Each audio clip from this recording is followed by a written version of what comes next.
तो प्रोग्राम कैसा रहा? अच्छा रहा। और प्राइजेस एक्सपेक्टेशन था प्राइज मिलेगा, ऐसी उम्मीद थी।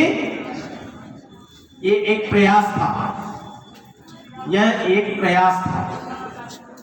प्रयास इस चीज के लिए था कि जैसे अब हमारे मैम ने बताया यहाँ पे कि पिछले वर्ष जब हम लोग हंसी खुशी तैयारियां कर रहे थे नए वर्ष के स्वागत में, उसी समय हमको एक महामारी ने घेर लिया। कौन सी महामारी थी? जोर से, कौन सी थी? Corona virus. यस, आप लोग को इस कोरोना छोटे से वायरस ने, एक छोटा सा वायरस था जिसने आप सब लोगों को घरों में बंद कर दिया। कर दिया कि नहीं कर दिया? बच्चों को, बड़ों को, बूढ़ों को, सबको। जिसकी वजह से क्या हुआ कि सारी चीजें अस्त व्यस्त हो गई। कोई भी ऐसी चीज नहीं रही जो अछूती रही, या कोई ये नहीं कह सकता है कि हम इससे अछूते रहे, इस बीमारी से, इस कोरोना वायरस से। लेकिन सबसे ज्यादा जो प्रभाव पड़ा इस कोरोना वायरस का, वो प्रभाव पड़ा एजुकेशन पे, शिक्षा पे। सहमत है आप लोग? सबसे ज्यादा प्रभाव इसका शिक्षा पे पड़ा। और हमने देखा इस क्षेत्र में जो है ज्यादातर जो स्कूल्स हैं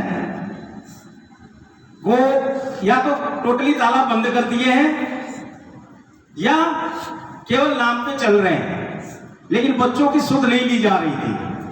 गार्जियन से मैं जानना चाहूंगा, क्या मैं सही हूं कि गलत हूं? जोर से बोलिए, मुझे सुनाई नहीं दे रहा है। बच्चों की सुध नहीं जा रही थी, जिसकी वजह से हम लोग ने एक कोशिश किया कि सारे गार्जियन, हम लोग भी गार्जियन हैं, हम लोग के भी बच्चे हैं, हमारे भी बच्चे पढ़ते हैं किसी न किसी स्कूल में, तो बच्चे या तो ऑनलाइन होमवर्क आ जाता था, ऑनलाइन क्लासेस हो जाती थी, उसके बाद कोई काम नहीं होता था बच्चों के पास। और बच्चे भी गार्जियन को यही बोल देते थे कुछ पढ़ाई नहीं हो रही है, पढ़ाई नहीं हो रही है, नहीं कुछ नहीं आया, होमवर्क नहीं आया, क्योंकि ऑनलाइन सिस्टम था, व्हाट्सएप पे मैसेजेस थे, वीडियोस थे, बच्चा डिलीट कर देता था। गार्जियन पूछते थे कुछ होमवर्क आया है, तो नहीं जी कुछ नहीं आया है। कहाँ है? अब गार्जियन उतने भी, ज्यादातर माताएं जो मम्मी लोग बैठी हैं वही लोग ज्यादा ख्याल रखती हैं बच्चों का घर में, पापा लोग तो बहुत कम ख्याल रखते हैं, ये तो गारंटी है। तो मम्मी लोग को, कुछ मम्मी लोग को मोबाइल के बारे में कुछ नहीं मालूम था, तो बच्चा ने जो बोल दिया वो मान लिया उन लोगों ने कि नहीं आया है। फिर कभी भूले भटके